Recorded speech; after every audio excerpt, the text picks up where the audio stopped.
This video is about why it's so tough to be a competitive player when you're in a match, and I hope this video is also a good guide to let everyone know how it feels to be a competitive player on a match, not only for the players but also for the parents who sometimes are a little bit in the dark, like we are here today. Why are people afraid of dark rooms? It's unpredictable what they're going to find. And being a tennis player is also the same thing. So when you're going to a court, it's like going into a dark room with a flashlight, and imagine you're in a situation where you don't know the outcome, you don't know who you're facing. So all of these things, they're like your dark room, and you're alone because you don't have your coach with you don't have your parents, you don't have your support group. So it's like being thrown into a dark room only with a flashlight, and well, let's hope that everything goes well. But picture this, instead of being in the dark room, imagine if suddenly the lights went on. You no longer need a flashlight because everything is clear to you.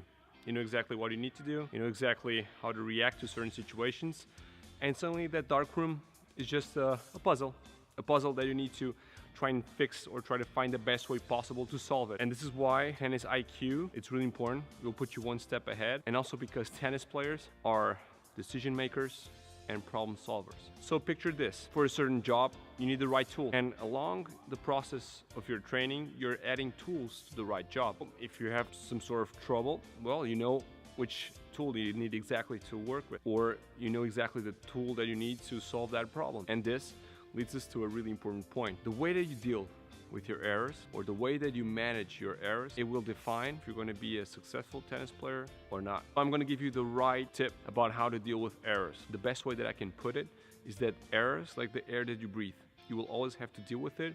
You will walk hand side by side with them. You'll always be present and make sure that you deal with them the most natural way possible. Don't waste time focusing too much on your errors. Your only focus has to be in two things. One, preparing. You need to be prepared for the future. And so today, what you need to be doing is to always focus on your better self, on your future better self.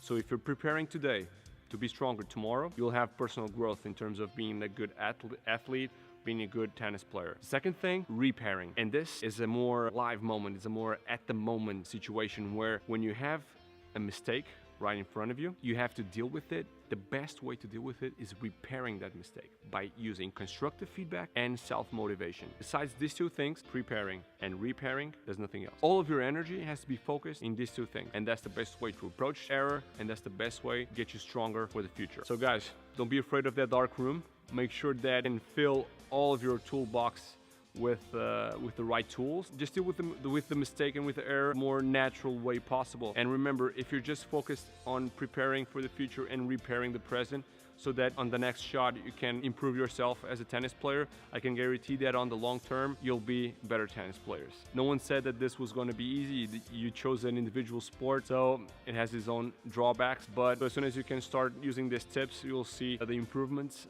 because the truth is that players just waste a lot of time being negative and being self-destructive when they're on the match. So make sure that you can be a bit more proactive, more constructive feedback, and always make sure to repair and prepare. If you guys like this video, make sure to give it a thumbs up. If you haven't subscribed yet to the channel, make sure that you hit that subscribe button so you can be on the loop as soon as I upload some more content. Don't forget to check me also on Instagram, and I hope to see you soon. So once again, guys, thanks for watching and keep on snacking.